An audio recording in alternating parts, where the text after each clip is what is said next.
Right then, the dust has settled 24 hours after United's 0-0 draw with Leeds in Stockholm. There's clearly some mixed takeaways from what was a pre-season opener. And on one hand, and the thing that I want to really concentrate on in this video that I'm doing today is Matheus Cunha. He absolutely shown flashes of why the club has invested 62.5 million quid into him. On the other hand, a lot of familiar issues resurfaced and a lot of scoring woes, highlighted in the fact that we didn't manage to score. Now, we did outshoot Leeds 19-4. That promises, well, if that's how the season goes and we eventually get an actual striker in, whether it's not Cheeto or Rasmus Højlund that are going to be leading the line, I think we will start to score some goals. But the fact is we didn't score any goals. Now, I'm going to have a bit of a closer look at what happened. The debuts that we saw, the run out for both Cunha, for Diego Leon, and some of the other stuff as well. The positives, the negatives, and the things that caused a little bit of concern and maybe a little bit of optimism as the season approaches. So the first thing is, obviously, we struggled to break Leeds down properly. We did get some chances, but we struggled to break them down. Possession was quite even, and there was a flurry of shots. We rarely tested the keeper. Only 4 of those 19 shots actually managed to find themselves to the target. It was a game of not a lot of action at both ends. I think you could safely call it. Now, Amorim, after the game, he said that he thought United lacked pace and we have to improve in the final third. And I think that's a pretty fair assessment of what was a relatively toothless kind of display. For me, it's a worrying continuation of the things that we saw last season. Obviously, only 44 league goals scored across an entire campaign. You're coming into this looking toothless. Yes, you're going to have Mbeumo to add to this now. We have to sign a striker. There's no two ways about it. To give Leeds a little bit of credit, I thought they defended really, really well. Even when United were trying to turn the screw with spells of pretty intense pressure, Leeds handled it quite comfortably, I thought. United's build-up was methodical, but it still lacked that kind of genuine quality, and it absolutely lacked that incisive final ball to unlock what was a bit of a low block at times, actually. Best chance of the game, I think, probably came from that deflected Casemiro strike that clipped the top of the bar. He looked good, actually. But too often, the moments of quality for United tended to fizzle out at the crucial moment, and we've shown that we've still got so much work to add to be both ruthless and creative, I think. Rúben Amorim post-match, he did echo that. He talked a little bit about the connection in attack isn't clicking, especially between the playmakers. You can see the connection between Bruno and Cunha is still not there. We have to increase our quality in the final third, is what he said to MUTV, and yes. ESPN's Mark Ogden said that United desperately need to sign a central midfielder, which I think is evident, even though I actually thought Casemiro came out of that looking pretty good, to be honest with you. Looks lean, provided probably a lot of our better moments. But I agree, I think the invention and the thrust in attacking areas is vastly lacking, and I think a number 9 makes a huge difference to all of that. Now, Matheus Cunha then. That was the undoubted bright spark for United, the debut of him. And my honest opinion of that is he offered a hell of a lot of encouraging signs despite the lack of end product. Steps out in the number 10 shirt, looks made for it. Started on that left side, attacking midfielder, immediately trying to make things happen, operating in between the lines. He came off a strong season there at Wolves where, 21 goal contributions for him.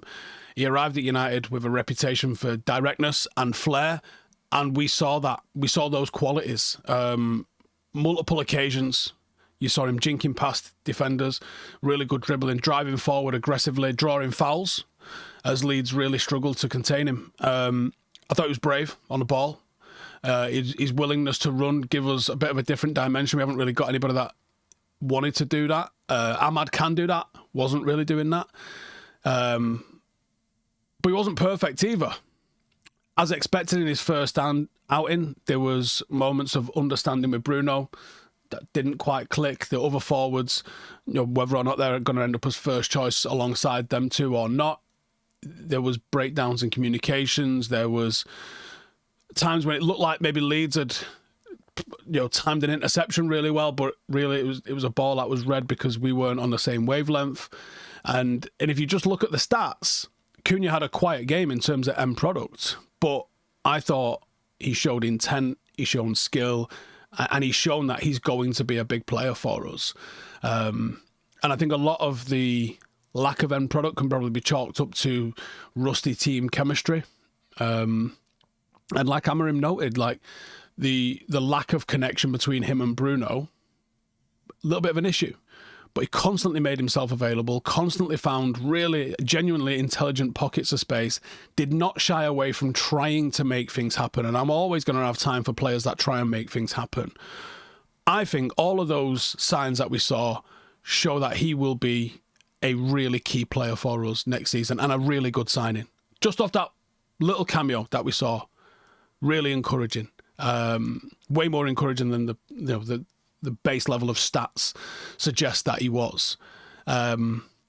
Fitness will improve, familiarity will improve, and I think that will start translating from nice touches and glimpses into chances and goals. And he might be the antidote to some of the struggles when you add in a similar effect with Mbeumo onto the opposite side. If you can then get a striker over the line, there's some potential for impact there, I think. Really, really pleased. Genuinely, I don't know if I'm elevating what he did because everything else was kind of a little bit disappointing. But yeah. Now, there was some tactical tweaks, a little bit. Of course, it was in the 3-4-3, so all of those discussions we were having where we were like, maybe he'll tweak it a little bit. Well, Mbeumo didn't play. So the reasons for tweaking it was to get Cunha and Mbeumo playing as a two with Bruno sort of sitting in behind. He's not going to do that when he's not got Mbeumo, unless he was going to try Ahmad in there, because I do think similar sort of players. But